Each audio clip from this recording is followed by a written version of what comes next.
for all these tricks, all these different kinds of tricks, are basically tricks of fuddling the conscious mind. Like yesterday, I guess at one point I was talking about feel someone else's aura. It's the same kind of thing.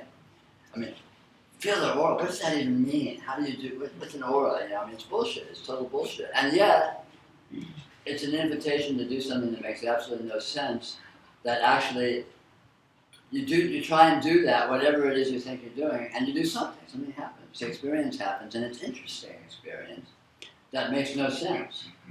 And that's really the point: is to no experience makes any sense. Experience makes absolutely no sense. But the conscious mind, of course, is really busy trying to pretend it does. And we're all, of course, all very expert at going along with that program, pretending we have a clue, pretending things are making sense, and so on and so forth. So these kinds of tricks are really nice, just little devices to do something irrational that seems like it might be doable. So you just sort of do it anyway, even though you can't figure out what it is you're doing or how to do it. And whatever happens is not the point. The point is to just be with, experience something, and stop trying to make sense of it. Even if after the fact you make sense of it, at least you're, whatever. It's not about duration. Because again, there's always that, you're not trying to get away from making sense, because you're always at that fork in the road. There's always sense-making being done, and there's always irrational actuality present. And the trick is just to loosen up and be able to, multitask and be with it without being a rational mind Nazi, which, we tend to go that way, just by our modern enculturation and so on. I learned this morning, if anybody has a better or deeper question, feel free to either say I'm up on there or somebody else, please. But I learned that you do tarot readings. I was a bit startled about that. I do tarot reading. Or Talk about irrational. So I'd be interested to hear a bit how that fits into the picture, because it seems like that would be some sort of making sense or not making sense. Tarot makes absolutely no sense. Okay. It's, on the other hand, it has an elaborate structure and language and internal logic to it, but it makes absolutely no sense rationally. One of my major, so speaking about me historically, and this is just conversational, it's not the here nor there. My approach to all this and my dominant sort of paradigm of investigation has been Western metaphysics. I'm very familiar with various, spiritual traditions, because it's useful to be able to translate, the terminologies that different people use who are steeped in different traditions.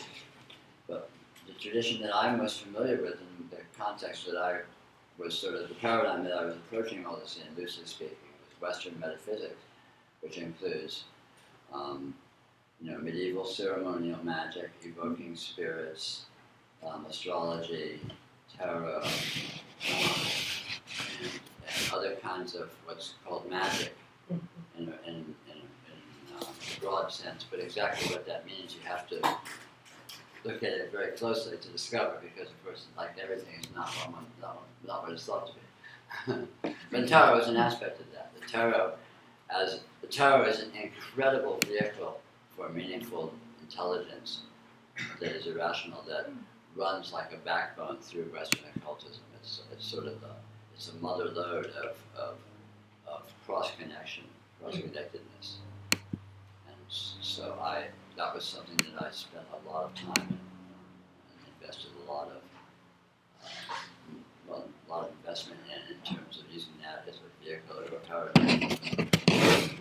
But of course, it's all about this. It's not actually something separate.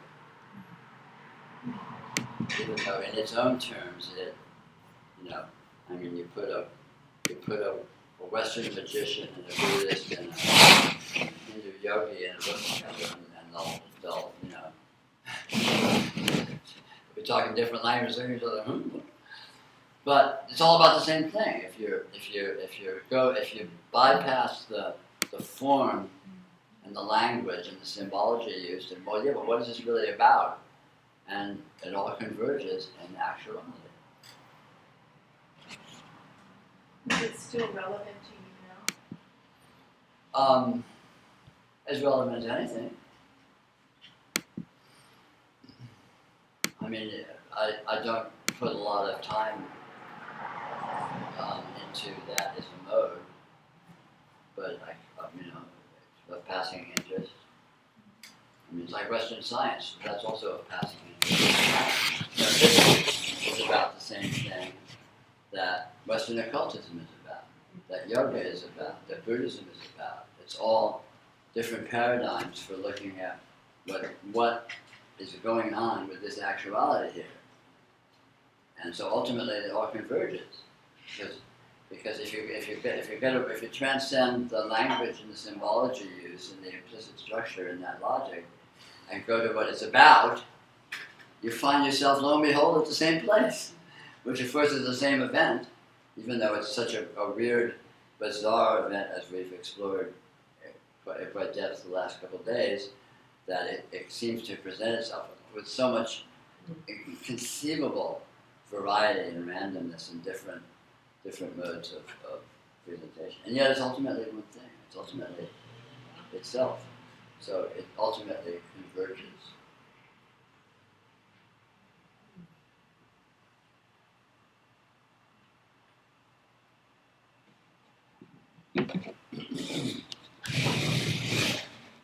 Peter, how would you define realization?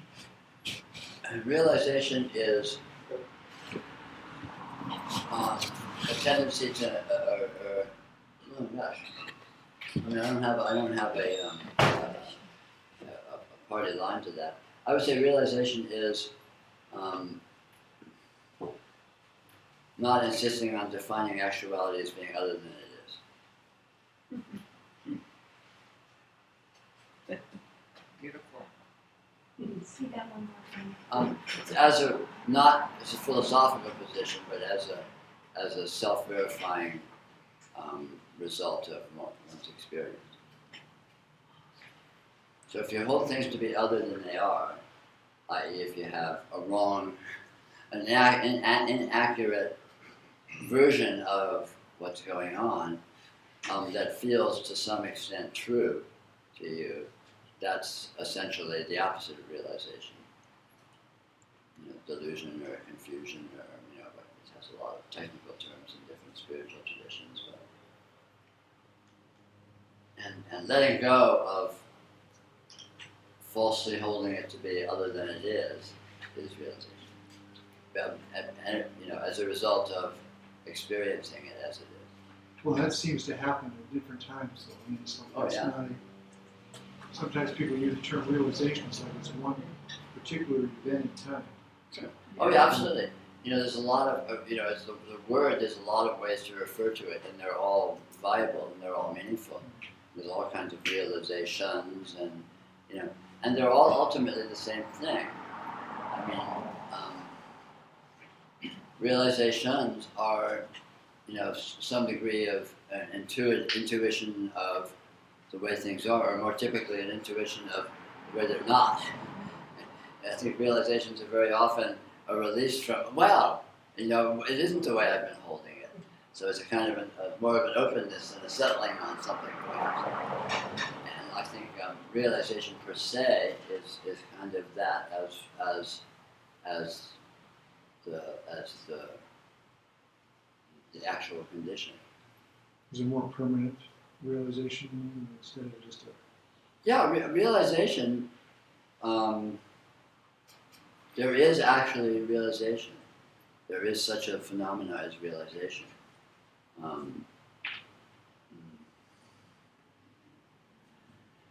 I would say it's probably much easier to experience it than to try to define it. But that's, having said that, there's a lot can be said about it. Realization is the self-verifying experiential revelation that there is no resolution of unresolvedness. So it's an openness without possibility of closure, because closure is not a real phenomenon. Closure cannot happen. Closure is not an actuality. The nature of experience is an openness that is continually opening. I mean, it's a slightly metaphorical way of putting it, but that actually, I think, captures it pretty well. You know, the fantasy that there's some end, some finality, some completeness, some result, some destination is, you know, in a way, is really the carrot on the string that energizes confusion, that energizes delusion. And when you see that there's no carrot on the string, there's no result, there's no end, there's no bottom. It's free fall without a bottom. And you see that, wow, it is that. Yeah, it really is that. And it's completely obvious that it's that. And it, in every regard, verifies that it is that. Then, you know, that is what realization is. So the seeking and the yearning Right. for truth Right. or liberation. Well, in a way, you find truth that there is no truth, but that there is no truth is the truth. And it's a concrete truth, it's not an abstraction. When I say there is no truth, I mean there is no finality that everything resolves to. The truth is an absolute unresolvability.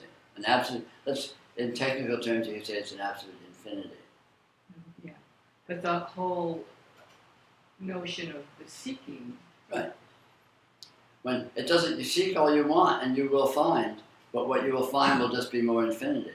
Because it's not like you search infinity and you finally get to the real infinity, the finite infinity, the end of infinity. Infinity by its nature has no end. So seek all you want and you will find more infinity. But you'll never find a less infinite infinity or a final infinity or anything like that. Or you could say every instant of finding infinity is final infinity.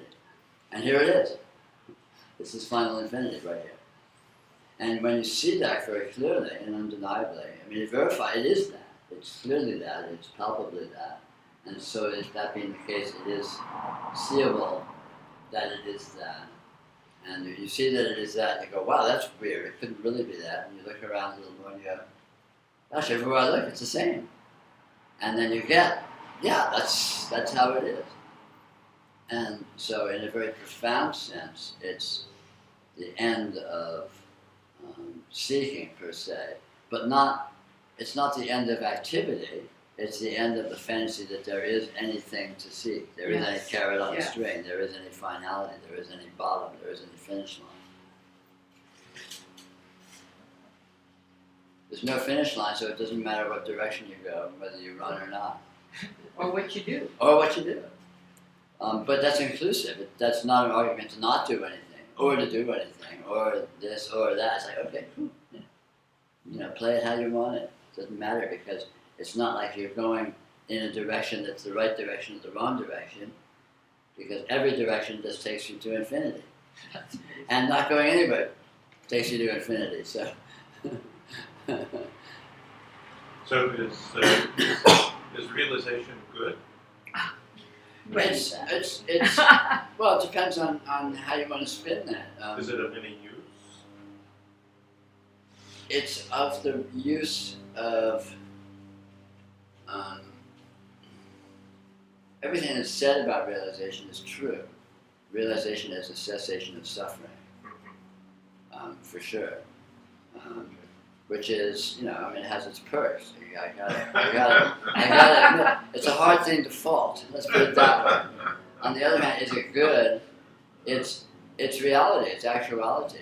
It's reality. Realization is just it's a cessation of fighting with reality. And realization is not a new condition, because reality has always been reality.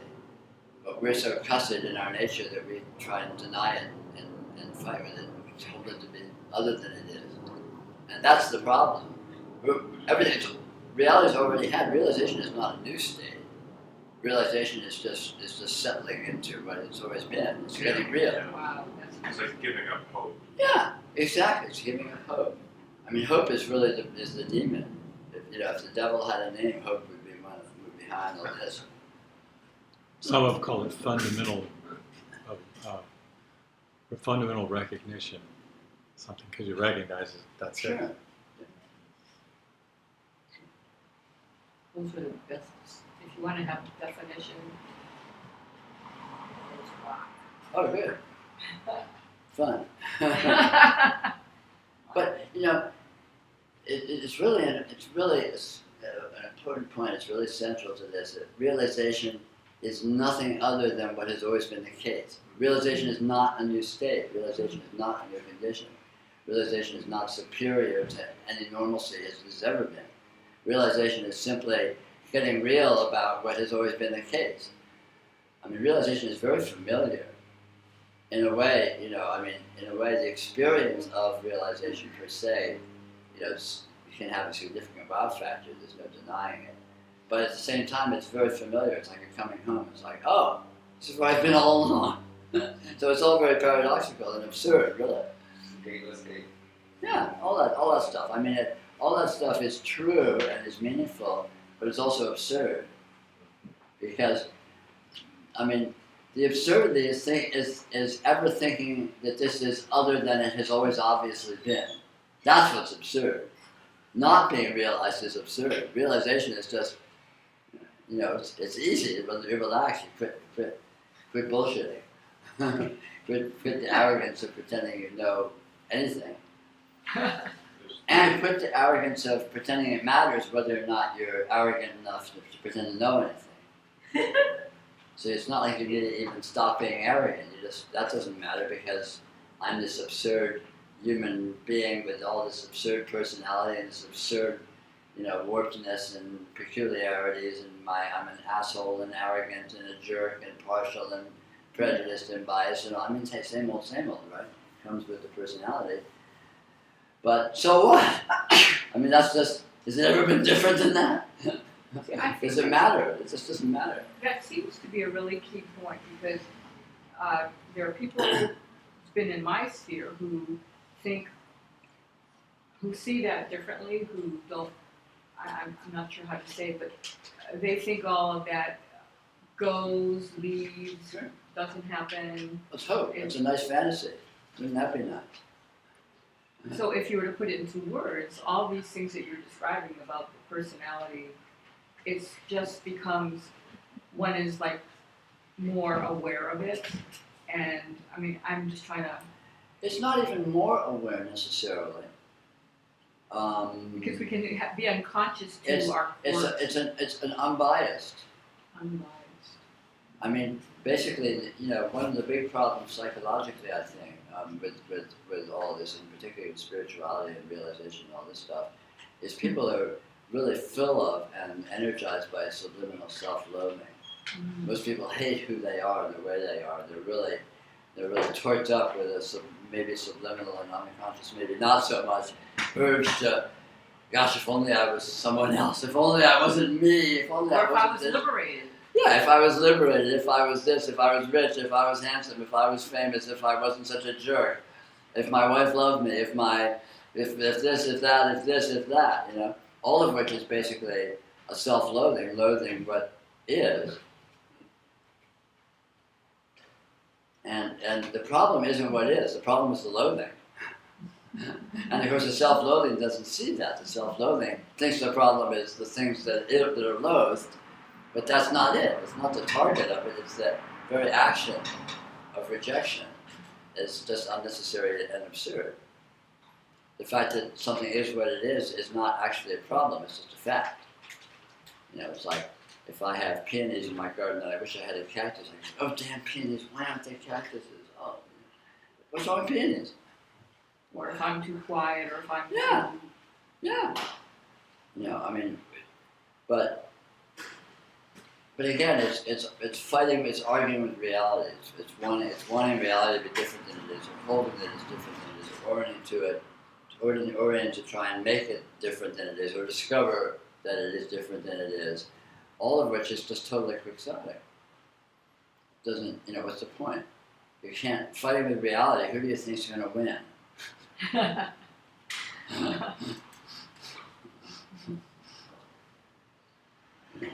And it's not even a matter of giving up the fight. You don't even need to give up the fight, because fighting with reality is part of reality too. You don't need to not be a jerk. You don't even need to not have lots of self-loathing and so on and so forth. That's all fine too. Who cares? It's just all part of the stew. You know, it's part of what is, part of the way it is. The system is the way it is, and that turns out to be not a problem, but actually the solution. That's the fullness. That's the lusciousness. That's the interest. You know, the meaningfulness of everything is that it is what it is. But it is what it is the good news. So there's, Works and all. so I'm hearing an acceptance or. No, it's not. It's not even acceptance. It's not giving a shit. Acceptance is something you need to try. Like I need to accept. You don't even need to accept it. You can hate it all. But so what? I hate everything. I hate my life. Yeah. So another day, another dollar. You know.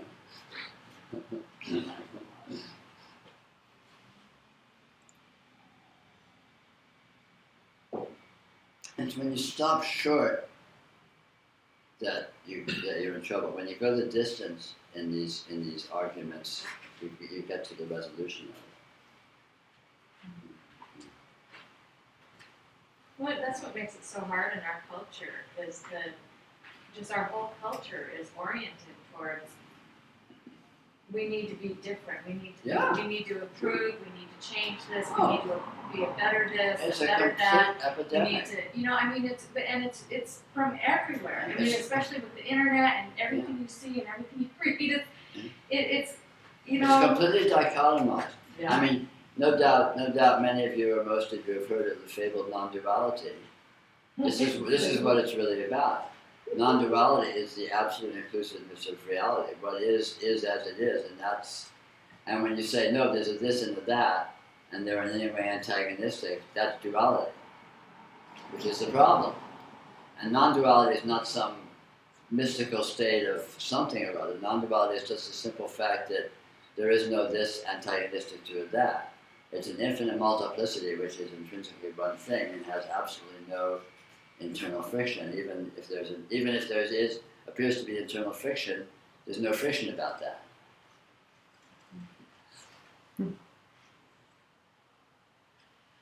Isn't I totally get what you're saying about self-loathing, but isn't the self-loathing, isn't the pain of self-loathing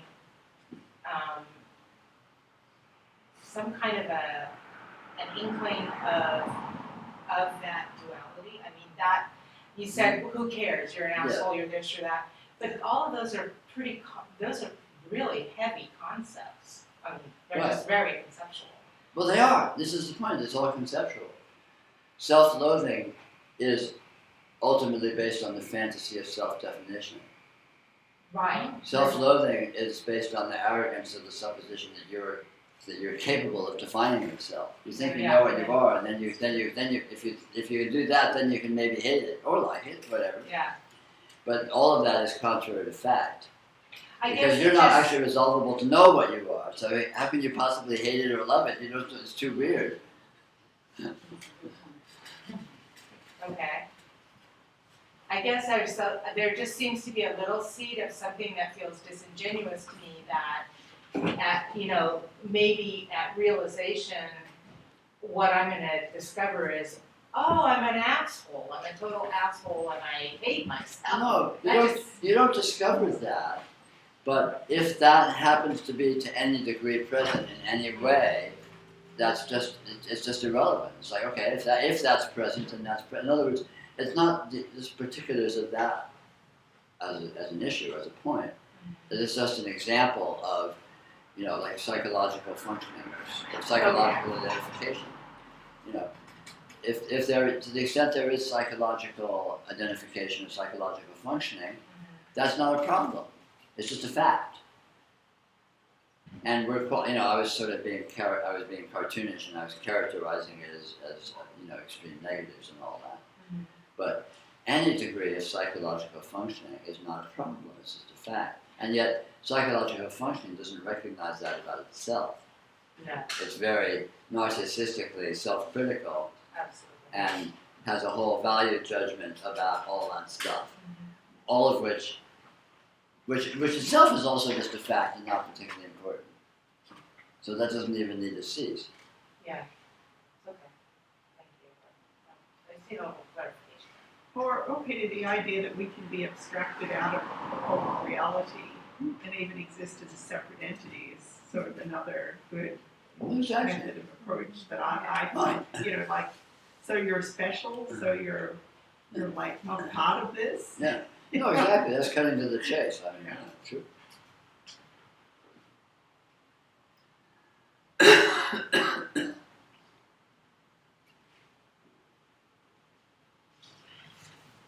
We'll go about another 10 minutes and we'll take a little break and then we'll have our last little bit together for the weekend. We have to knock off, I believe, around 4-ish because there's another event coming in here at 5 or something.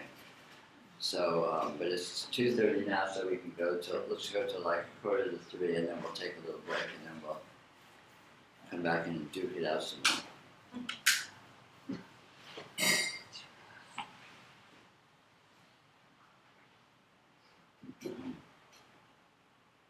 Yeah. I think the key, sorry. No, go ahead. I was just gonna say, I guess the thing that I really hear is the thing you say, you just don't give a shit. That I can like, Yeah. Yeah.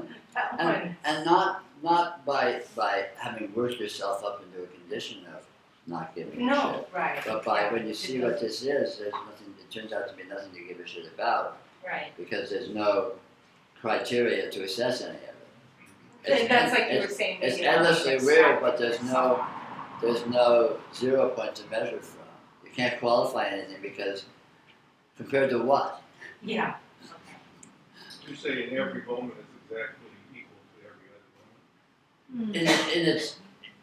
In its essential value, it's equal, but it's also completely and unutterably and absolutely It's unique like and different from Each every moment is an appearance. Each moment is The an next moment appearance. is an appearance, but they all have the same. Nothing is ever gained or lost. Put it that way. In other words, there is no superior condition that is ever achieved at some moment that was not the case before, or for that matter, inferior condition. But what it looks like obviously is unique and different every instant and never repeats. And even what it looks like in the instant is unresolvable. So even as it looks exactly the way it looks, when I say look, I don't mean visually, I mean experientially appears exactly the way it appears. We can't say what that is. It doesn't come together into a simple whole that you can get ahead of. So it's like a change of like infinitely dimensional pixels that Sure. each change. Absolutely. Bang, bang, bang. Yeah. Except bang, bang, bang, except no bangs. It's a continuum, but you can't find a continuum either. It's weirder than that. Does a moment actually exist? I mean, No, that's just the point. No, of course not. You can't find a moment. No. It's all weird. You go looking for anything, you don't find it. It's not that it's eliminated. It's just weirder than that. Whatever you hold anything to be, when you look for it, what you find will not be what you expected. It won't necessarily be nothing in any simple sense, but it certainly won't be what you thought it might be. So you go looking for a moment, you don't actually find Really it. isn't. Yeah, you go looking for time, you don't actually find it. It doesn't mean there's nothing, but it's certainly weirder than you will ever thought. It's weirder than the brain can ever. Yeah, absolutely. So we should just kind of not Give really up. even try to. Yeah, Yeah, I give mean, it up. what's the point? And yet the mind continues to to spit all that stuff out, and that's fine too. So who cares? That's just part of the weirdness. What I'm coming away with is just be like an infant and be sure you look both ways before you cross the street. A great master is supposed to have said, unless you become like a little child, you can't enter the kingdom of heaven. And that very specifically refers to, analogizes that aspect. I keep coming back to that. Because all of this qualification, all of this gamesmanship of thinking you have a handle on what things are and comparing it and judging it and all of that, that infants don't do. They can't do. There's just wow, here it is, bang, and that never changed. It's still here it is, wow. But the mind thinks there's all this qualification and all this stuff going on, even though that's just more of the here it is, wow. Such a trap. And you just notice that fact, and bang, you move heaven. Realization. And it's not anything different than it's always been the case. It's just seeing that it is that. So much conditioning about spirituality, being a spiritual person, how you're supposed to be. It's all silliness. A lot of years. I mean, it's all just about reality, which is simply what is always the case, exactly as it is. And when has there ever been anything else? How could that happen? So then I'll just want to come next time and see what color shirt you're wearing and hang out. Or whatever. Do what you like. It's all good.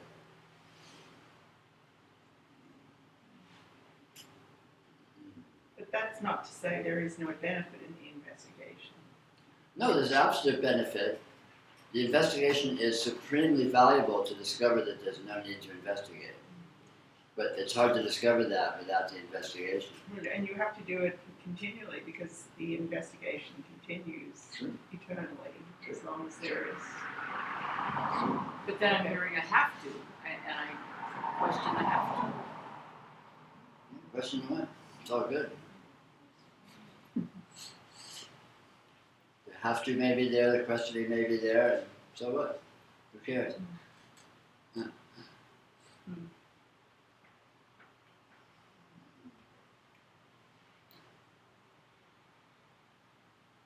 Why don't we take a little break, and I'll see you shortly.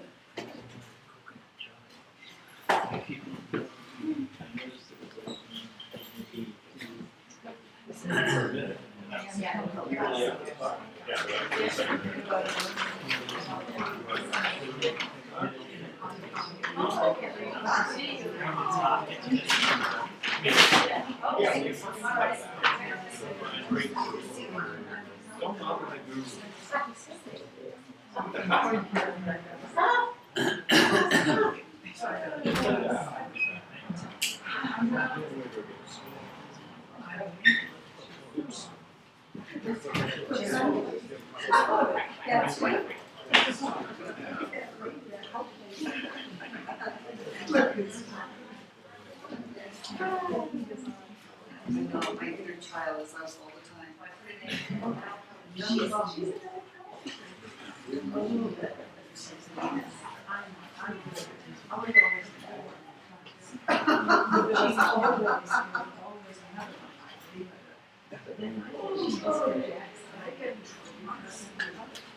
I can believe it. Microphone.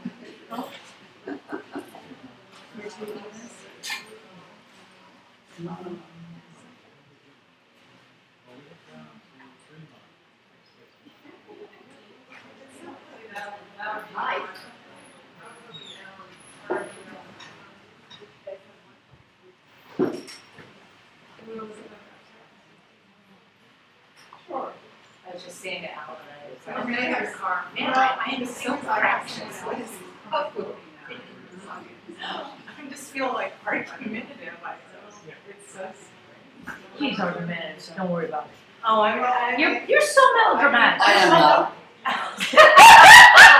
I never argue. Of course, it's like categorically the pot black. When he says he doesn't get, you don't give a shit. It's no different than if a bird flies by you.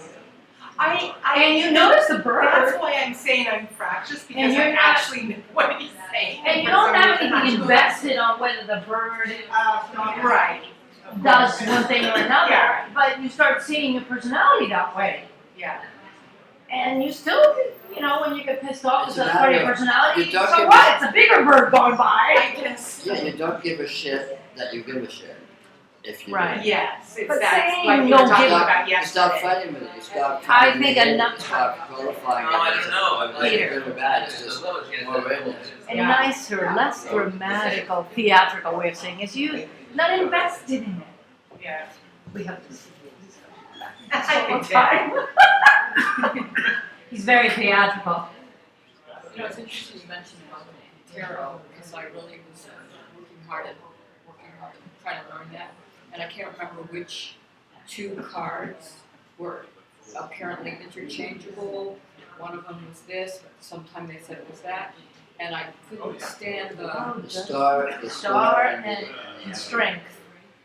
And Star and what? yeah, it was, There's a big controversy. The star and the emperor Oh, the star. have one order in the flow of the cards and the numbering of the cards, and have another order in their attribution of the Hebrew letter. and Yeah. that made me crazy. It's like I And I some have decks have definite, it one and direction. so I. Other decks have it the other. What did you? Oh, like it doesn't even matter. I can't remember what it was. They each essentially mean what they mean, and where you put that in order is. But they were reversible, Yeah, it kind of. Yeah. and that really. You know, when I study astrology. Well, there's a reason for that too, because what they mean counter changes too. I hadn't thought about that. You know, I mean, it's like Pluto means this. Pluto doesn't mean. But yeah, I had a little bit of the same problem with Virgo and Mercury. You know, but it wasn't quite as bad. So I think. But then you know, the thing is in astrology, the qualities take after the nature of the rulership and so on and so forth. So of course mercurial, anything that's mercurial is gonna be, what is it? I can't put it down. Or Neptunian, and you're gonna go, oh, wait a minute, it's all over the place. Well, first it's all over the place because that's the point. Yeah. Well, That's but the flavor. Gemini is more of that than Yeah, yeah. Virgo. Yeah, well, yeah, whatever, but yeah. They're both that rule by. See what he brought this. Oh, man. Oh, yeah, you can take a nap in this That's chair. a good idea, isn't it? Hey. He's a very smart guy. This is a, you can take a nap in this thing.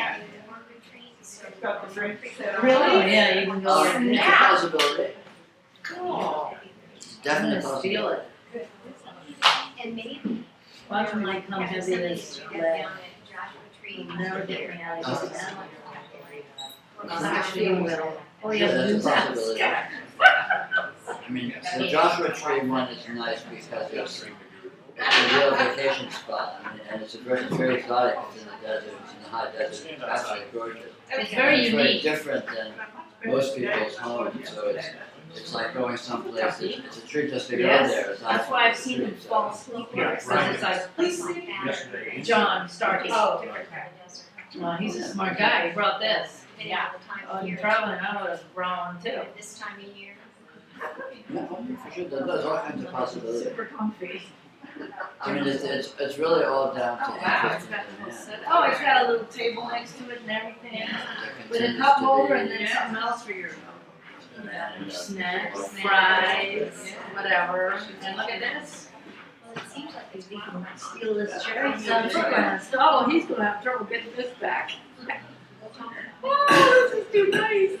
Well, the thing to do I is, wish I'd slept better I'm last talking night. to Peter about it, because he's I slept okay, but you know, organized. I'm I just, was a little I'm too just, conscious here. throughout most of the I don't night. really have much to do with it. And I I mean, if he urges it or suggests it or plans Yeah. it, Where you just feel like you have or a. conspiracy You or don't- planning you- involved yes. about it, I'll be quite happy to go You along. know you slept, but you just don't feel like you really.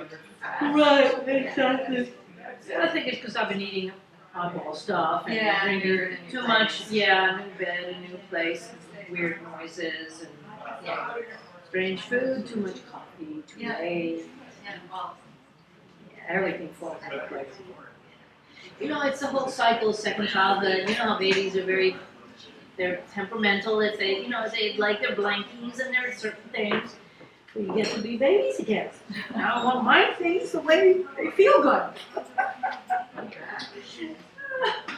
Sometimes it happens. I know. I think that was part of the problem with these pillows at this place. They're way too soft.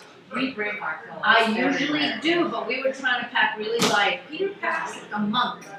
He has a little two pairs of pants, one of which he's wearing actually, so only one pair, and then a stack of one t-shirt and one underwear and one pair of socks each day. That's it. Why would I have guessed that? Me, well, the weather might be this or that, and I think, well, I really like those underwears better than these ones. Before I know it, it's a whole gestalt, and it's like, oh man. But I do have one little pillow that I bring with me, because it's kind of like my eye patch thing, so I don't get any light. In hotel rooms, invariably, they never. They're too hard for me. They're never too soft. Well, these ones were so soft. Yeah, I would like. I was getting buried in. No, I these like were. to quench them up, Yeah, well, that's what I ended up doing. I had to fold one of them in half because then it was the right height. I have a down pillow so you can like quench it up. Uh-huh.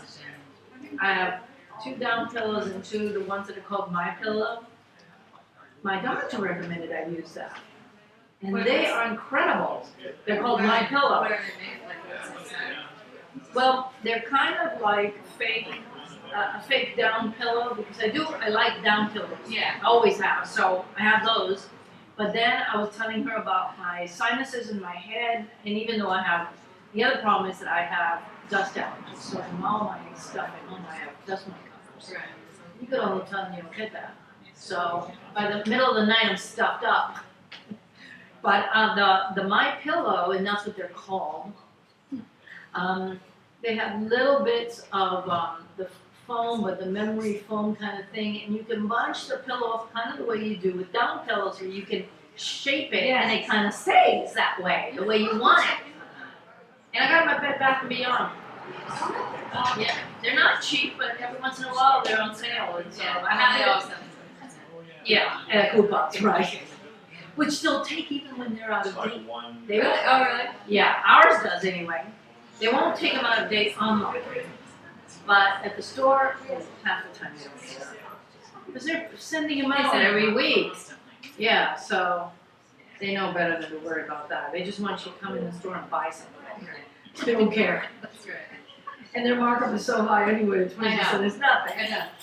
It's like, why mark it down when you can just sell it to me for the honest price? Exactly. You know? I'm gonna see if when it's all psychological. It is. What's that? I'm gonna see it. I'm a partner in a children's consignment and news toy store, and we have one partner. She always wanted to write like $8.95, $7.95, and I said no. It's $8.95 is $9. Just write $9. It's so un-American.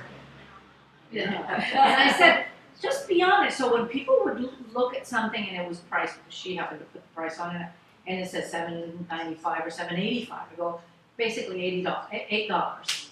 And the person said, oh, I thought it was $7. I said, I think that's the trick. Yep. What the hell's the difference with the dollars? Since you're all going to pay tax anyway. Yeah, I know. So it's like, I round up.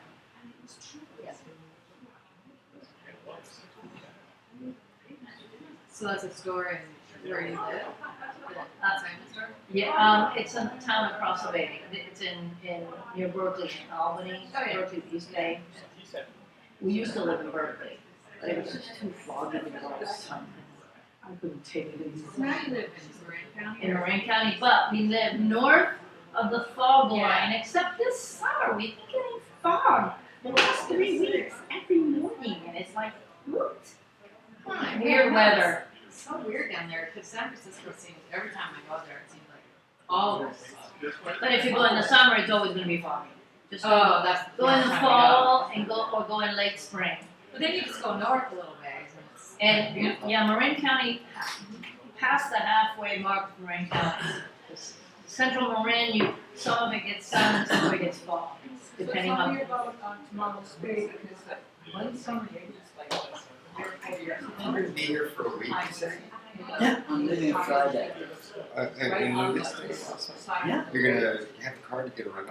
Not specifically, Peter was talking, he's put it more or less at our. It can be, disposal. Kamala's Bay can So sometimes be, spending it a lot of depends how time far also north. hanging out some sites and stuff, nothing too extravagant. Oh, yeah, I know at all. most times. We were definitely around when Well, we were available. along the I think coast, if it you wanna depends get on what's together, happening Oh, we could do that at the too, Golden yeah, Gate whatever. too. I was just also And thinking that sometimes they'll there have the was whole coast from there's a museum Southern over California at almost, or at least Santa Cruz up to Monterey. Bellevue, across. No, Mendocino, I mean, Mendocino, which is north of Yeah, Mark. they've had a show on Yeah, origami. it can be foggy. They have the most amazing Theodora listens to basketball. Yeah, this, And even this, though this, that's a little this ways guy who inland, took it's not right on the sheets coast. of dollar It's bills, almost, it's probably almost every morning, but she sheets of grew up dollar in- bills, this is and he born in started, Berkeley and grew so up in there they are Berkeley laying also. out, and he Who started to knows? fold them. And we moved to Into Lucas the Valley flame. where it's sunnier than Like most of the hoppers, and rest they're of all the ranch. suspended from the Both of ceiling. them, the first summer they kept saying, Mommy, where's It's the a whole bunch of frog? really It's too strange hot. stuff.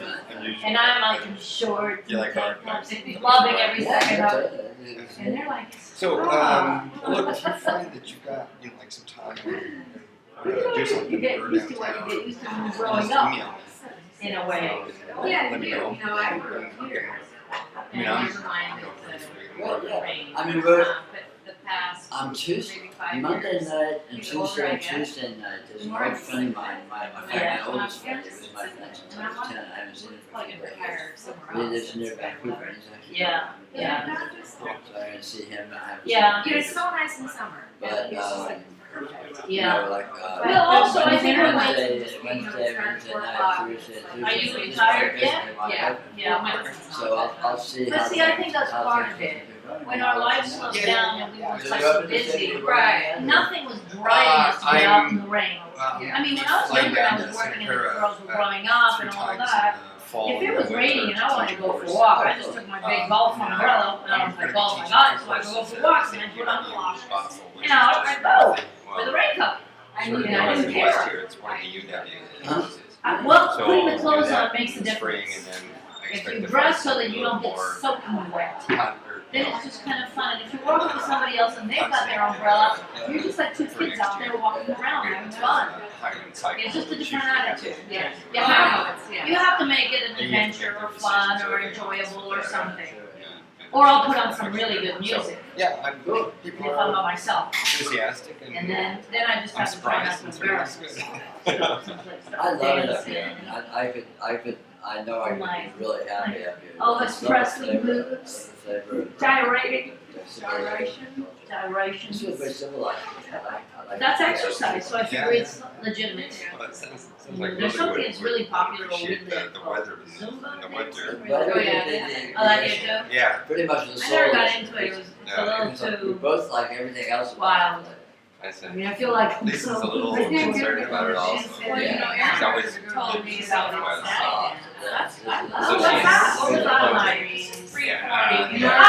That's what I do myself. myself. Yeah, that's what I do Yeah, me myself. too. Anything Right. available. You just get used to it, you get up for it, get used to it. That's right. Peter got me these Yeah, Bluetooth Get the right headsets, adjust so I thought the wire doesn't get in my way, so my phone will be in the back and my head's going. Dancing and cleaning Let me know. house. Fully oblivious to whatever it is that he's doing.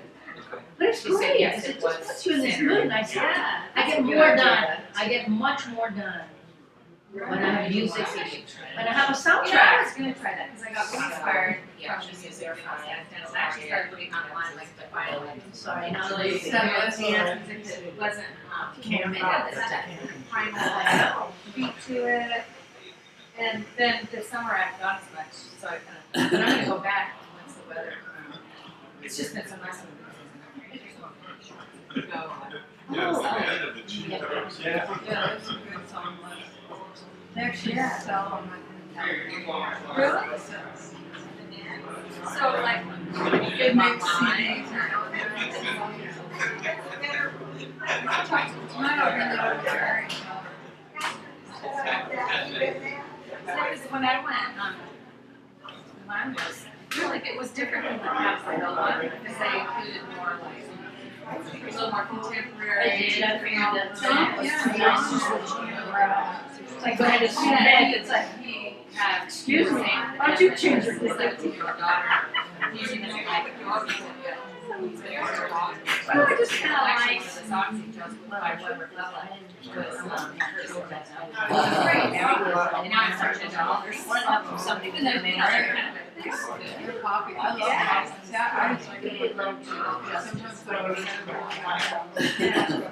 Check out your chart. Right.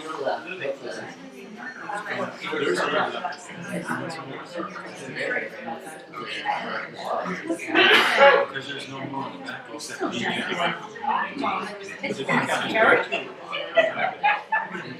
And she of course saw it. That's 100.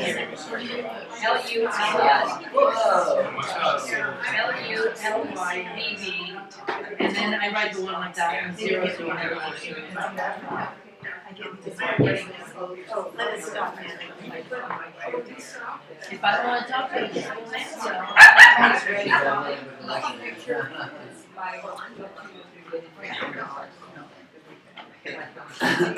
Oh, and here's. Oh, put your right this way. That won't work with me. Oh, wait a minute. Oh, Yeah. that's right. I was totally understand.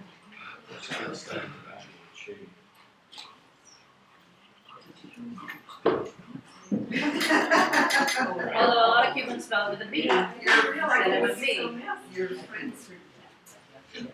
Yeah, now you've got it. Except on Social Security.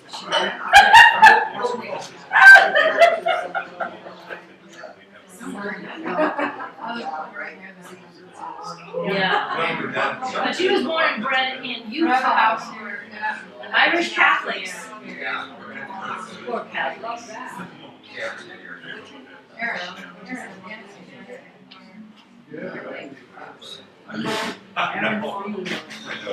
Don't call her anything else.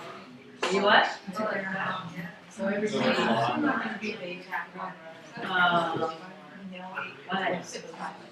Oh, a spider, yeah. They only know whatever it is you put. Yeah, I noticed that.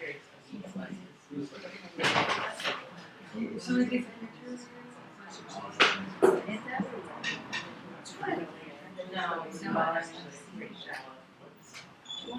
I mean, this is so early. This phone number, I don't know, I don't answer. It's so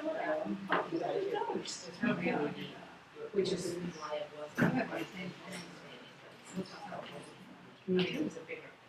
In fact, the Peterson number was my first even answer. But because he was unlicensed, Well, are we back? It's, we'll record this for posterity, if any.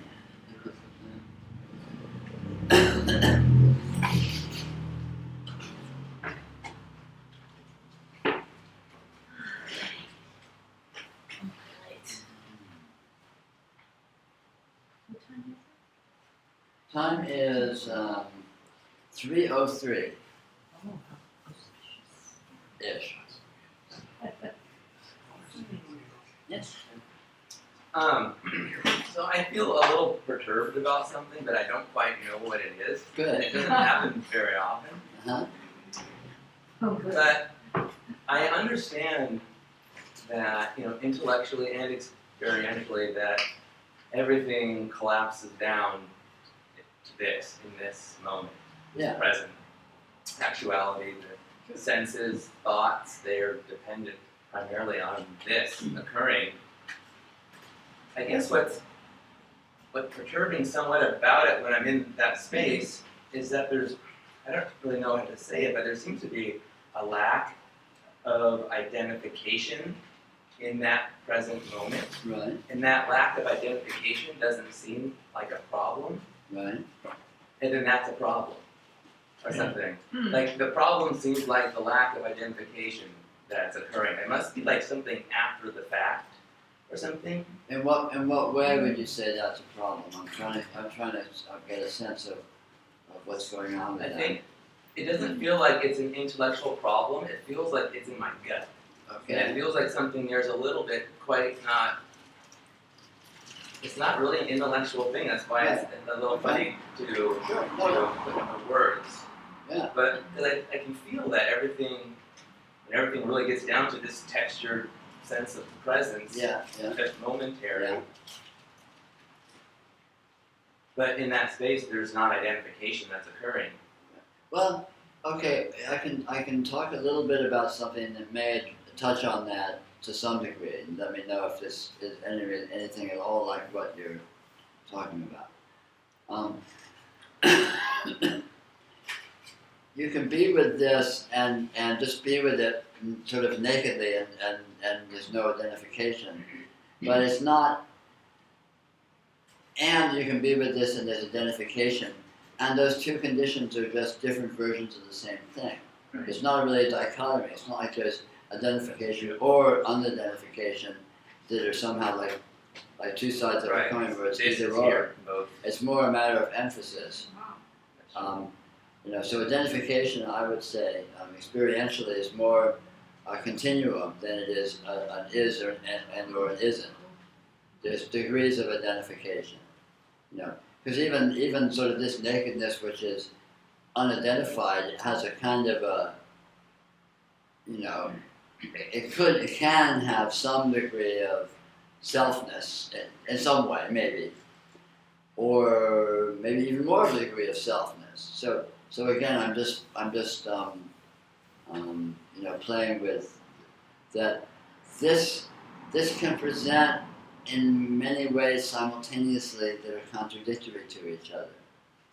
It's like a computer where you can have many different windows open at the same time and have vastly different programs running in the windows, but they're all right there.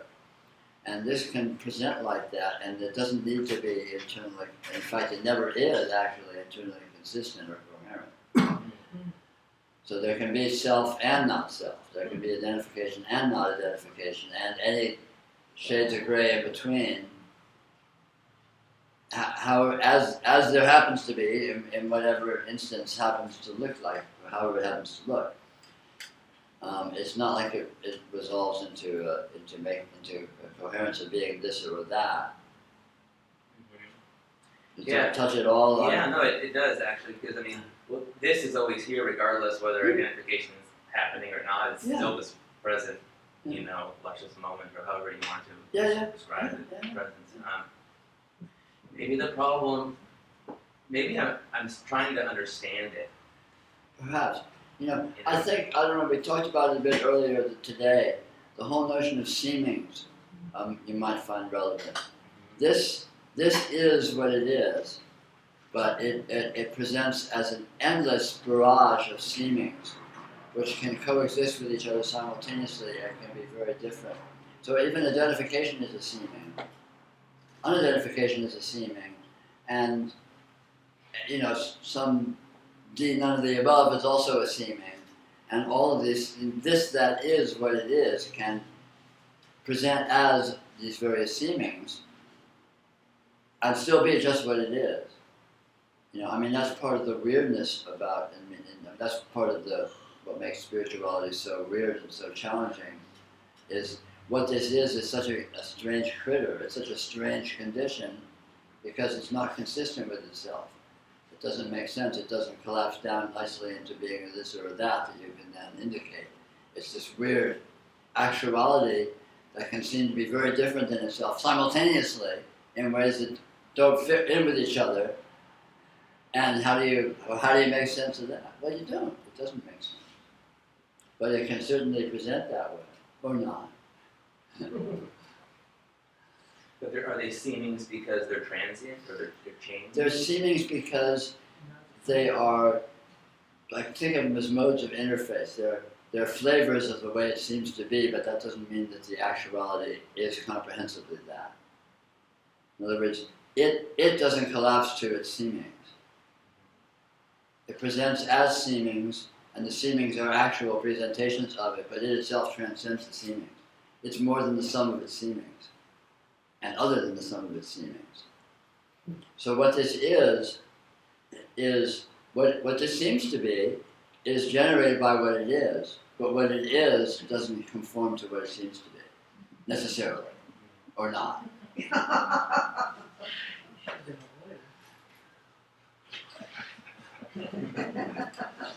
Are you better off? And what it is, we are. Yes. Yes. It is what it is. It is you. It is this. It is reality. It is. I mean, all of this stuff.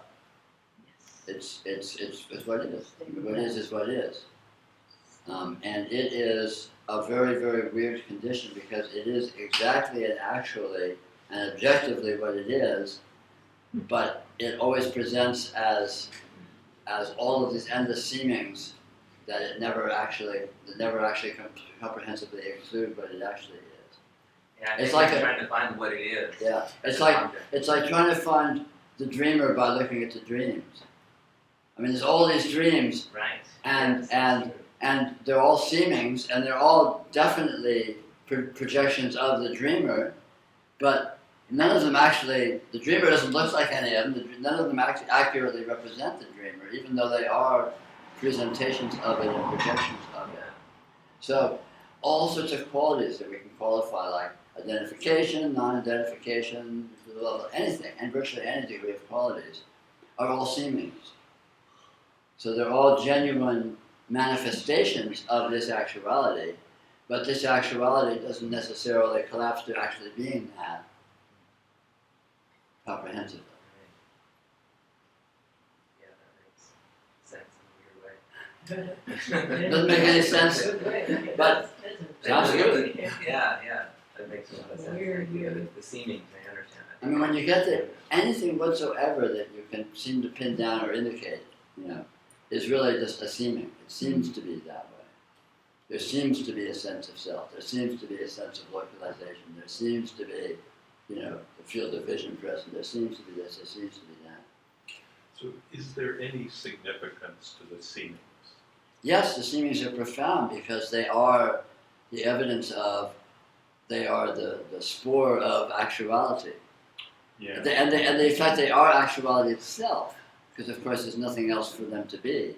And yet, they're also misleading. They're ultimately misleading because they present as seemings. They present as the implication of the promise of possible resolvability, Right. which is a total red herring. Yeah. They seem to be this or that, and there is no this or thatness. Yeah, but there's always this versus that in the seeming. Yes, exactly so. Yeah. The seemings are implicit partialities. Yeah. That might be a good way to look at it. Yeah. And but what it actually is not a partiality, and that doesn't actually collapse to any of its own implications. I mean, it's very slippery to try to talk about. Yeah. Obviously. Someone was saying that one of your talks or books, I don't know because I'm not that familiar, and I can go try to find it, but I'd be interested if you could, it seems to relate in some way, I'm not sure if the relationship, about the nature of it, of the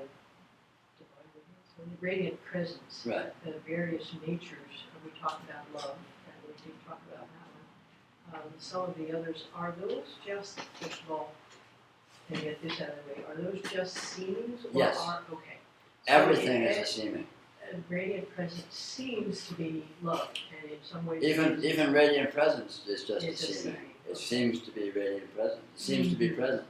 Seems to I mean, it's useful to look at it in those terms because, what seems to be presence is so tactilely and obviously, undeniably in actuality.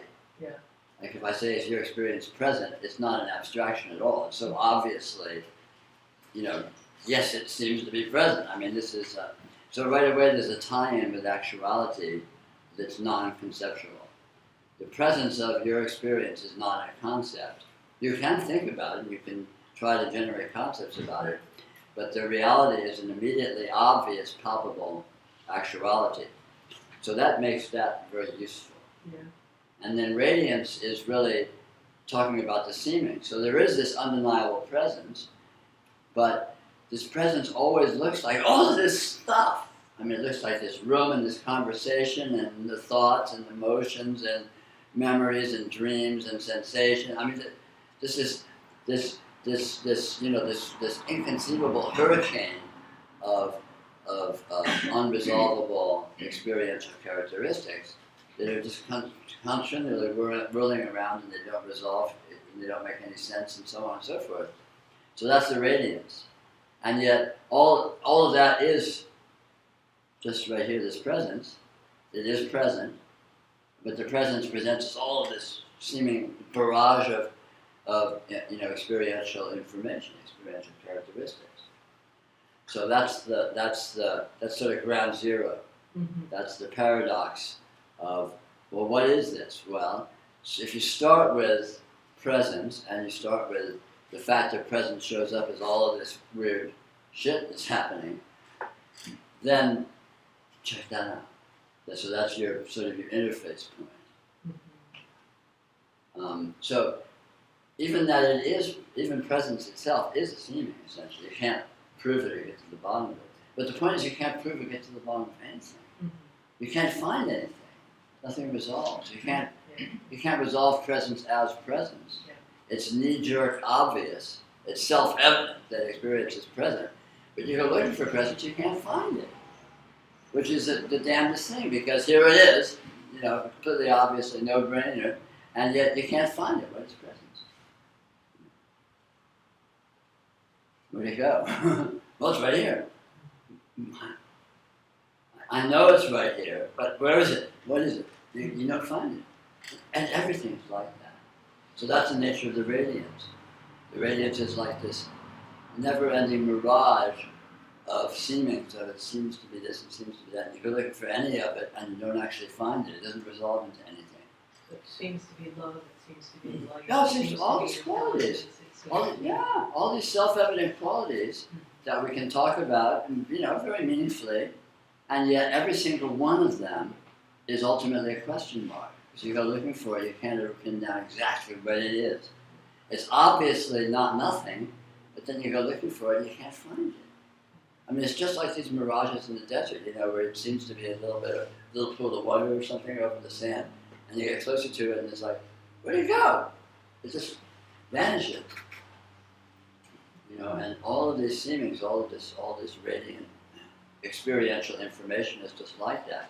It's completely obvious and palpable when you don't look too closely, which is basically the normal human condition, right? And that's consensus reality. You don't look too closely at what anything actually is, and then it obviously is what it is, and it's common sense, and hey, yeah, this is a room, and we are people, and we are having a conversation. This is space and time, and this is Seattle. I mean, the whole laundry list of describability. But you're trying to pin down any of that with precision, with intimacy, with engagement, it starts to get more tenuous, and ultimately it gets really, really weird. And that's when you begin to get into the nature of what experience really is. And when you look at it up close is when the mirage appears as a mirage. If you don't look too close, it's just, it's a puddle of water out there in the desert somewhere. So it's when you look really closely at exactly what is an experience that you begin to find this unresolvability, this multidimensionality that is so bizarre. Does it stay in your experience? Does it stay palpable as you look closer and closer? Well, it's always obvious what it is. I mean, it's just obvious, You don't look too closely, and it seems to be something. And you look more closely, you look, the more weird it is. And I mean, everyone knows this. It's not new information. I mean, we may or may not, hang out there or incorporate that as our normal mode. But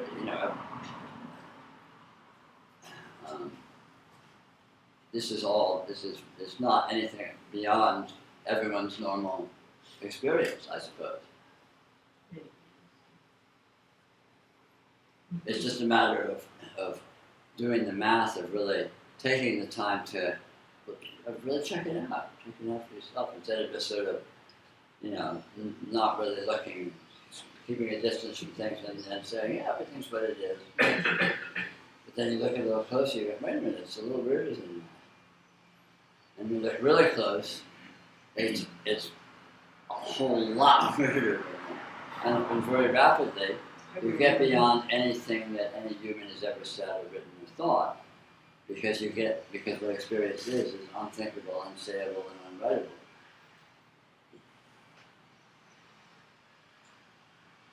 So, I don't, it's like what you're saying is go on before you said it.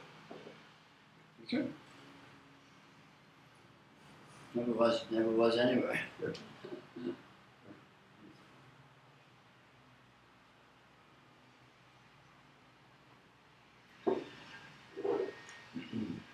I like the idea that seemings are the scat of actuality.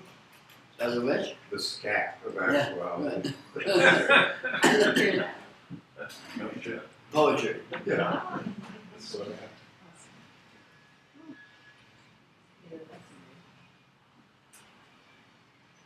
Popped into my mind, so I said.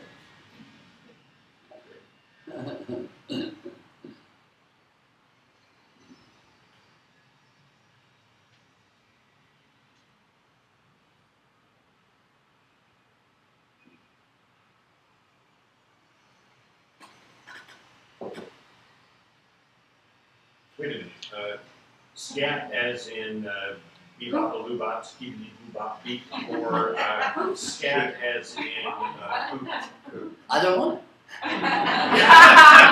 Jam on that. They both work. Oh my god. Did you say that? No, I don't think so. I wanted to hear skid it, do it, bop, bop, You know, bop. like that.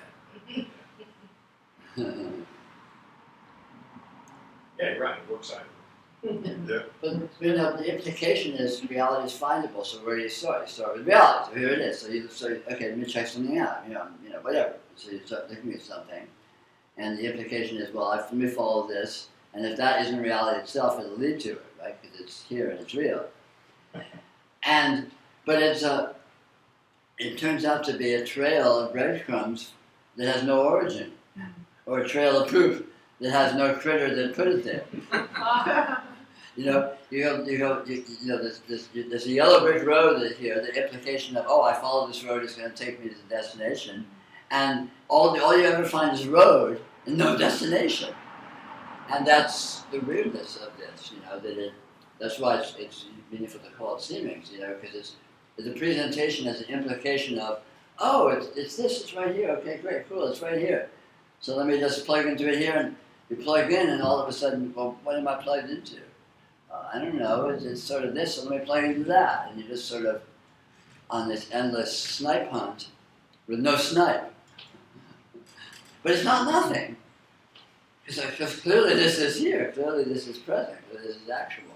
And you can't find it, but of course it doesn't ever go away, so it'll lead from So it doesn't lead to where we think it's going to go. It doesn't lead anywhere. Anywhere.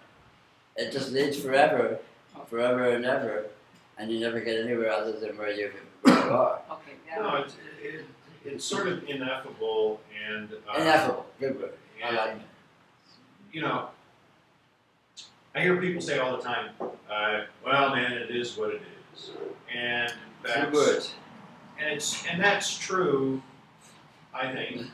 It's also part of pop culture, and it drives me nuts. But then, seemingly what you're talking about here is that the closer you look at it, then it becomes, well, it ain't what it is. And then if you look even closer, then it is what it is. It is what it is, but it isn't what you thought it was. Yeah. Right. So you look at it at first and you think it's such and such, and you go up to it, and no, it's not quite that, is it? And so you look closer, and it's not quite that, it seems to be this. And you look closer, no, it's not quite that. Maybe it's this. And you look closer, and you just continually keep zooming in, and you never get anywhere, just endless seemings. That's like looking for the substance of the material world. Yes. Basically. It's exactly so. And physicists are coming up against this and will continue to, because that's why I say physics converges with spirituality. It all converges because they're looking at the same thing, and so ultimately they will discover the same principles. It has no final resolution. So you can look at it at any scale of investigation and you find something, but it's not a final condition. That can be zoomed in on, and it will open into something completely different than it was originally, Yeah. and yet the same, and it's not that either. Right. So at a certain point, though, are we making a leap of faith that we're never going to get to the bottom of it? The stuff is not going to quantize completely, and Good that question. that it is that No. no, Ultimately, it's not a leap of faith, and I can't say how that is. me neither. Because I think it comes down to self-recognition. Because ultimately what is doing the investigation is what is being investigated. So it is of the same nature as what is being investigated. And something clicks at a certain point. You know, the continually looking and not finding, continually looking at not finding, somehow clicks with the unfindable nature of that which is looking, and there's a recognition of, there's a certain sense of, wow, it actually is nothing in particular. And yet, is this?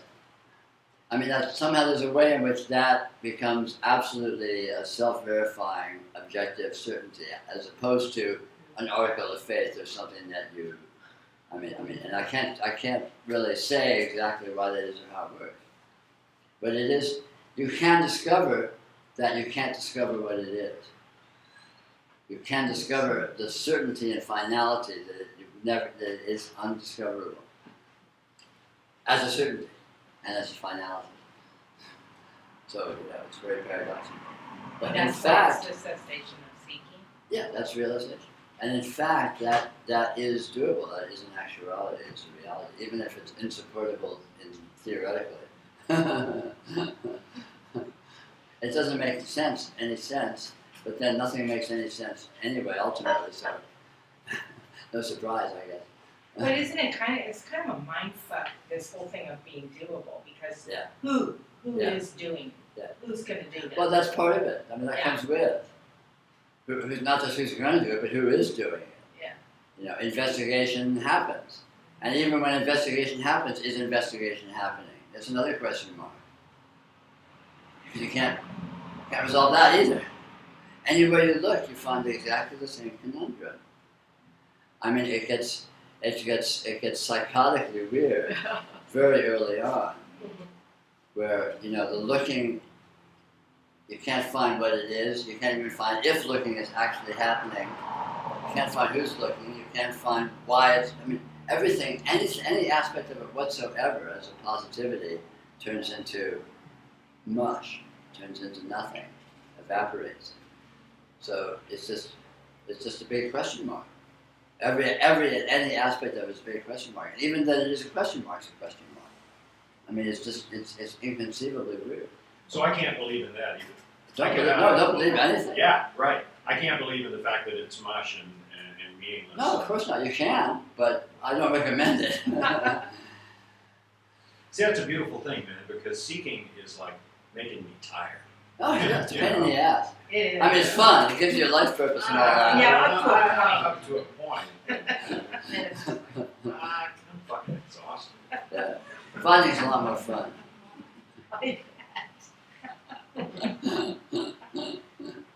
If you're a lazy man or a lazy person. Yes. It's a lifestyle. It comes with clothes. And Yeah, books sure. You can get to get. you can accessorize, decorate. Yoga mat. There's Yoga mat. retail places you can go. Exactly. You get instant social clubs to hang out with. Incense. Don't forget. Get to come to meetings like needs this. a hobby. Exactly. Keeps you off the street. And you don't have to give those things up when you found. You can still keep your yoga mats. Yeah, the lavender is good. Ah.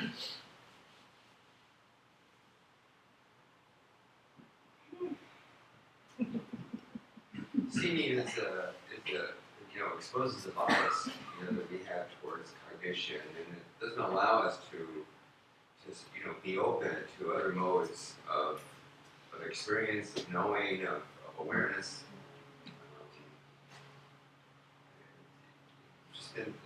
Like how McKenna talks about it, we just have to deprogram all this stuff that we picked up over such a lifetime. Yeah. It seems I look around the room and I see not very many young people, and it seems as though, it's just taken this long to really, get it, start to. Yeah, I mean, all of this is essentially a deconstruction. It's a dismantling. It's a throwing away. It's not a finding. It's a discarding. No, not that. Not that. Not this. Not that. Nope, not that. I mean, if you're honest and systematic in your investigation, you can see that all this cognition stuff just really doesn't take you anywhere. It doesn't really lead. And that it doesn't take you anywhere is where it takes you. That is the result. That is what realization looks like. There's nowhere to get. And yet, when you do see, it's there's this. You've seen them before, I'm sure. It's these pictures where you look at it one way and you see the woman, and then you look at it in another way, and all of a sudden it clicks in, and you see the young woman as opposed to the old woman. Sure. Optical illusion, yeah. Yeah, and when. And there's ways of seeing it, but none of them are final. I was just going to say that when I have seen, I can almost perceivably hear the click, chunk, and all of a sudden, everything is the same, but everything is different. Sure, exactly. And none of that is cognition. None of that is thinking. None of that is conceptualization. Oh no! This is real. It's not about. It's not an idea or a posturing or a concept. I mean, that's why yesterday early on I was talking about it's a kind of an energy position. I mean, looking at it in terms of where you position yourself in your energy field, is almost a meaningful way to approach it. It's almost like a posture more than anything else. It's a way of holding yourself. It's a leaning forward instead of sitting back or something, or the other way around. Moving your little finger this much. Right. Well, it's interesting because I don't know in the seeking whether there was really the expectation that there would be a result. You know what I mean? This is more like tripping over a rock or something, finding yourself in a completely different place altogether. The fact that the seeking this is not a sequential step to the seeking. This is completely from another place altogether. Just whatever. Meet the moment of that realization. Yeah, it's got nothing to do with the seeking.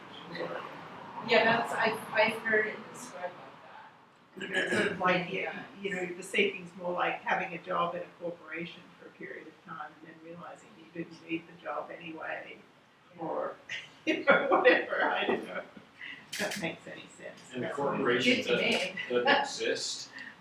Right. Coming with this, could you call it kind of like a new paradigm or something? Or is it? What it is an open paradigm. It's a relinquishing any particular paradigm. That's what gets us in trouble is usually the unconscious supposition or holding that it disconforms to some paradigm. And when you get that there is no paradigm, it's very easy because it's just whatever. Because as long as there's a paradigm, there's a basis for comparison. It's always second guessing. Experience is always second guessing yourself, like yourself, and all this stuff. So there's a paradigm, and then this happens, and it's like, okay. When there's no paradigm, there's no second guessing. It's just this spontaneity continually in real time. Bang. And what is it? What's the map? There's no map. Just is this. What is it? And so then at that point, there's no splitting off from just this present spontaneity. It just completely collapses into itself. Just this right here, right now, always. It's always been. Because the pretense of splitting off and the pretense of having a paradigm in this unconscious comparison is all imaginary. And so why bother? And then if you don't bother, then what is left is just this that was always right here. And then there's no it is its own basis. It is its own, yardstick. Referring to words again, but the process of getting there.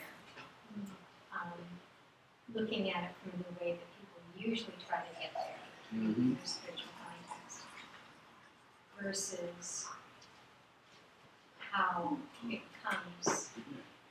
But getting there again is more paradigm. That there is a getting there, that there is a way to get there, that there is a there to get to. All of that is paradigm. And we let go of that, what's left? There's just this, and there's no getting to this because there's just this. And even whether you're here or not is irrelevant because there's just this. And so all of that just collapses as relevant. But it collapses, but it's not nothing, it's this.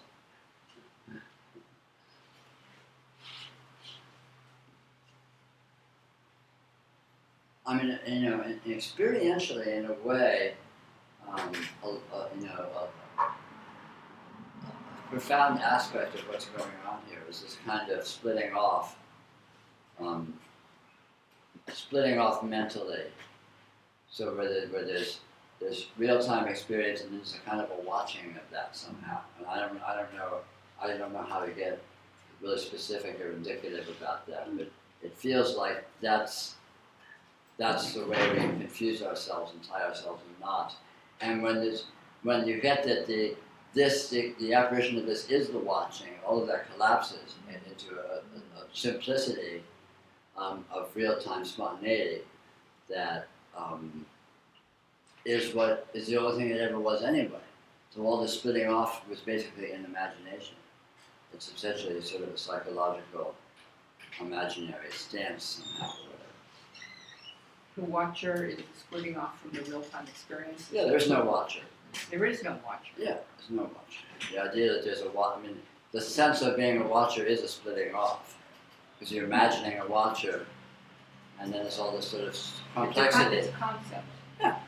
I mean, it's essentially a concept, but it's not like it's just a thought or an idea or a hypothesis. It feels like there is. It's more of a hypnotic suggestion in the concept. And can you see a difference incrementally in that, or is it just a momentary experience? I think it's a surprise. I'd say probably not so much incrementally. So is there watching? Because you don't even know there is a watcher until it occurs. Gosh, I was standing over my own shoulder looking at myself all this time. How bizarre. It's like and here I am. It's like incarnating into your own experience. Yeah, exactly so. Yeah. When you never weren't. Yes. Yeah. Why? I was nuts. So it's an imagined disembodiment. Yes. Yeah. It is in a very much way. I mean, there's a palpable sense in which that is the case. And again, I don't know how relevant that is or anything, but I can say that is an aspect of this that is. Did you particularly have that experience, or is that just something? Yeah. Very much so. Yeah. I wasn't aware of it, but I lived a very complex position of where I was and where my life was, and the whole thing was somehow had a complexity and had lots of different vantage points and stuff. And somehow it all collapses down just into just real time, the actual spontaneity of the moment. Very simple, without all of this unnecessary structure seemingly psychically present. And that's the only reason I bring it up. I have no theoretical basis for it, but it is experientially relevant. Maybe. Or not. Sometimes it does feel, I'm not sure I've understood this, I've sort of floated with it. But so my experience is that sometimes I can be just here, but sometimes I can be aware of being here, but I'm not separate from the awareness that is aware of my being here. Yeah. Is that a splitting or? No, not necessarily. Like Not necessarily. It's like I know Because, that I'm that awareness too. It's just bigger than this. Yeah. The sense of, the sense of spatiality and the sense of localization and the range of that, and even multiplicities of that, is just more aspects of the seemings. Uh-huh. I mean, can I seem to be, experiencing subtle ethers outside of my sensory experience? Yes. Can I see, all these seemings can seem to be accessible experientially, and they present as if they might be describable in those terms. But again, it doesn't actually resolve into anything that you can pin down. But all the kinds of degrees of spatiality and points of focus and all that can seem to appear experientially. And they're seemings, and they can be gone, and there can be something very clear and present, or they can be seeming to be squished. Yeah, seemings are, all bets are off in the seemings.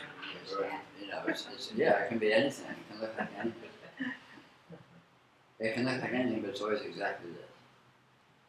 Well, as you're saying this, it seems to me that the word seems is a step away from experiencing, because I seem to be experiencing my foot, but I also seem to be experiencing the breeze that's coming from over here, and a sense of birds somewhere that's not where my feet are or my arm. Right. And that's not any less my experience. Right. Spatial seemings. That's the point.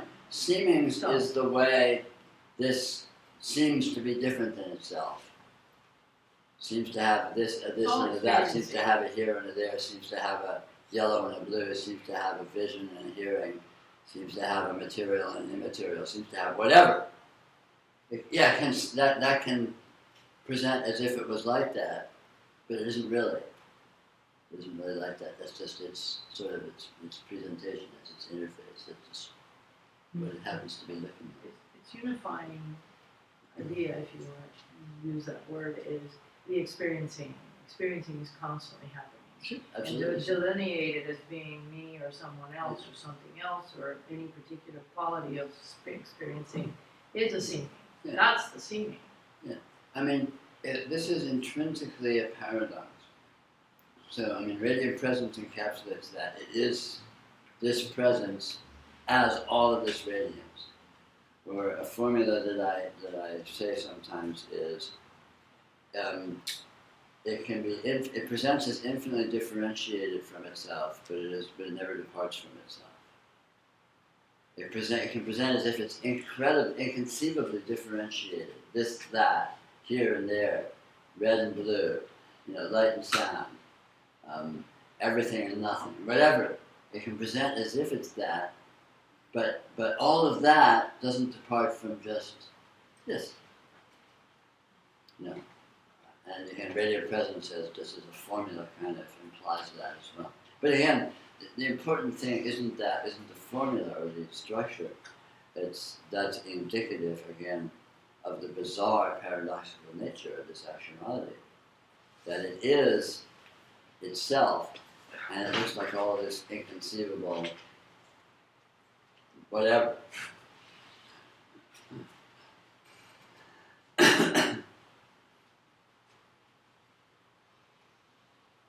So if you look at it as a movie and the screen, okay, this is kind of a corollary to what I asked you earlier, is there any significance in the movie, or is the only significance in the screen? Well, basically it's not a dichotomy. You can look at it as a movie and a screen, which is very closely analogous to my presence and radiance, where the radiance is the movie and the presence is the screen. But looking at it that way implies that there's two things. And it isn't like that. Because the screen is the movie and the movie is the screen. Even though it can be looked at as if, this is the intrinsically paradoxical nature. Yeah. It seems to diverge from itself, but it doesn't actually. Which of course is totally irrational, but that's hence the paradoxical. So that being the case, you can't prioritize. Because you say, well, the screen's more real than the movie, but the movie is the screen. So then you get a snake eating its tail and the whole thing is, Yeah. Okay.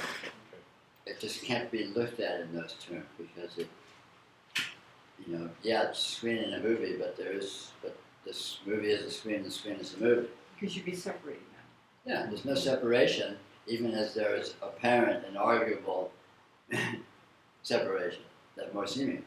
It's like a reflection of the moon in the water. It's Sure. not- Or the dream and the dreamer. Now, which is more real, the dream and the dreamer? Well, the dream actually is the dreamer, presenting as dream. There's nothing there, but the dreamer, and yet it looks like a dream, which is other than the dreamer. And so that, again, but you can't. You try and parse it as this or that, and it just doesn't resolve that way. It's not actually like that. It's a stranger relationship that. Well, just seeing that it's paradoxical really just includes that. You can't. There's apparent contradiction that is actually not a contradiction. So maybe that's where I'm a little confused, and maybe I have it wrong. The dreamer is not the dream, I thought you said, but actually there is no separation there. I mean, the dreamer. Well, the dream is not the dream, but the dreamer is the dream. So everything. Makes no sense. I'll take that away with me. So, because you did say, I thought you said something about you can't know the dreamer by looking at the dream. Did I hear that right? Well, you could look at the dream and say I dreamed about that I was walking down the street and there was a tree and I went and talked to somebody and they yelled at me. So what am I? I'm a tree in a street and someone yelling at me. And that's like, not quite. It doesn't really hit the nail on the head. And yet, everything that was there was nothing other than me. And was there because I am me. But it's not a one-to-one simplistic correspondence, see? So the seemings do reflect and embody the actuality, but the actuality does not collapse down to the specifics of the way the seemings seem to be. Funny about that, because in dream analysis, blah, blah, blah, you are everything in the dream. So that is kind of interesting. Exactly so, of course you are. And the same thing is true here.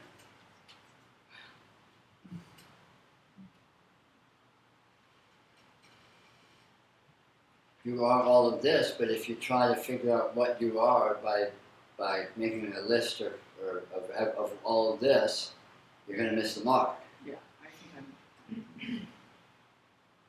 So it's sort of a both and. It's irrational. It doesn't make sense. You can't. There you go. It's both different and the same.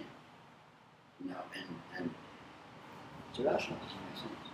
But this doesn't make sense. There's no reason to expect that it should make sense, right? Making sense is a small subset of reality, not vice versa.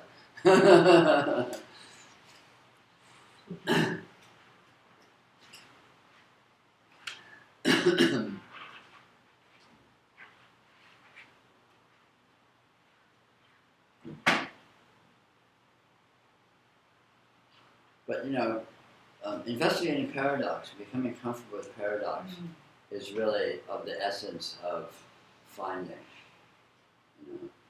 The simplistic expectation is, it's going to be this or that, it's going to resolve, it's going to have an answer. But when you really get a flavor of what paradox is, that there is no answer to a paradox.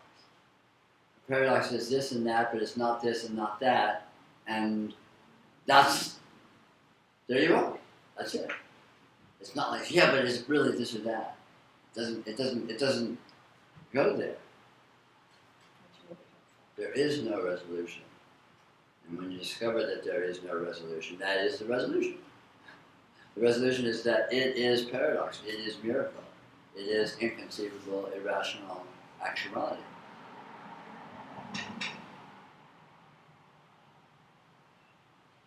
Just pops into my head to ask about prayer. Mm-hmm. How does that? Well, prayer is participation, isn't it? Mm. And then, of course, the actuality of prayer is always different than the idea of prayer. Mm. Whatever you think you're doing in prayer is not the actuality of what prayer is, and prayer is participation. And participation is of the essence and is all there is, and is also the spiritual path. Okay, that's nice. I'm glad I asked. Say, it's another kind of engagement, participation. Yeah, I mean, there's all these different apparent modes that participation can seem to show up on, but it's all the same thing ultimately. Because there's nothing else. There's nothing other than experiencing experience. Well, now, how could there be anything else? What is prayer? Well, it has to be experiencing experience, because that's what there is. What is sitting having this conversation? Well, it's experiencing experience. That's what there is. What is anything? Well, it's experiencing experience. Yeah, I like that. I think there's a little problem with engagement because the tendency is to think that there's an engagement with a thing or with something. Yeah, And instead, it's more of an engagement with openness. At least, I'm sorry, I keep thinking about Gojin and, openness and spontaneity.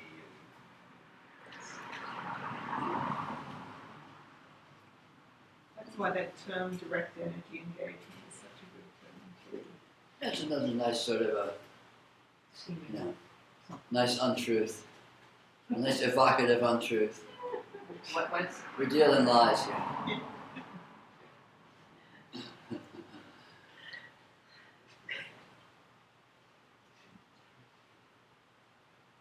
Lawyer and The preacher all in one. Well, I'm personally very pleased with this weekend. I feel like we've gotten into a nice range of dimensionality and nice depth with all this stuff. I do hope that you have found it interesting, at least. And Useful or not useful? useful or not useful, useful or not, interesting or not. An experience. And I came to this damn retreat and I didn't even get a t-shirt. No, but I can't stop thinking about yours. It's red. Is it? Yes. Why not?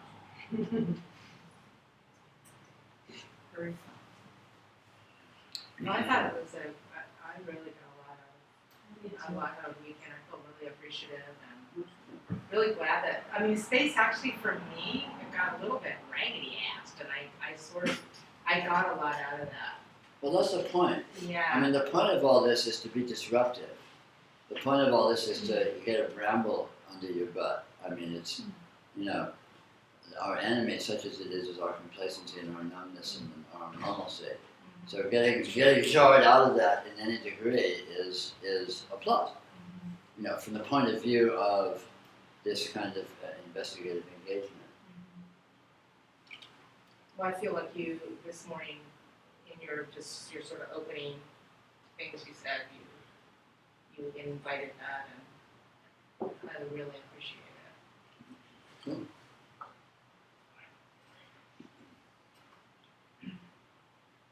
I'm presuming that if one also feels just as good. Resonance is what the inherent intelligence is made of. That's its mode. It's how it interlocks with itself through resonance, non-linear irrational resonance. So resonance is communication, resonance is meaningfulness, resonance is profundity.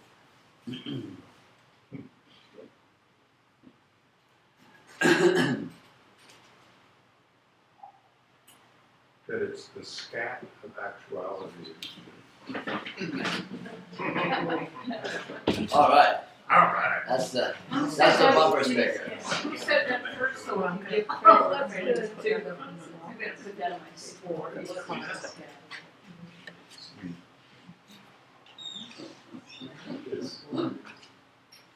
But it seems to be. Is this your first retreat here? First one up here, yeah, in Seattle, my first weekend of that. Yeah, I think the 2-day thing is far superior. 2 days is really good because the one day is just is kind of almost a boot camp. I mean, you kind of lay groundwork and you get worn out, and the second day is where it comes alive. Or not Because even you're sort of loosened up, you're already shell shocked, and then it's like, well, now what? I don't know. Now what? I've said everything I have to say. In my experience, it tends to go in really interesting places. And I'm really happy with the flow of stuff today. We went into a lot of fun angles and aspects and perspectives. And I felt like it was kind of a nice vitality to it. Well-rounded. Yeah. Good all-rounder. The ultimate is Joshua Tree.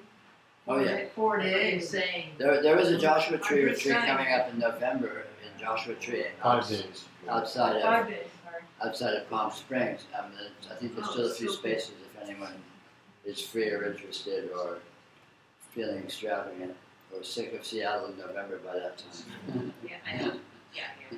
Very good time. Yeah.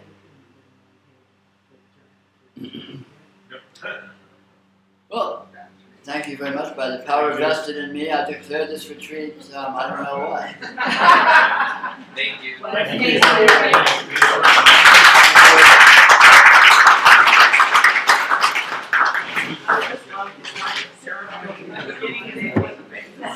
Oh, thanks again. We have our friends coming down from Vancouver, BC, yeah, to visit, so it'll be fun to see him. And then we have the second part of the week, so we just wanna be tourists.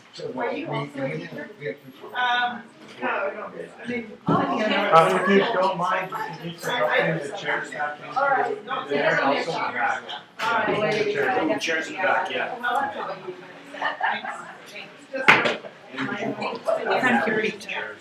Thank you. Oh, shit.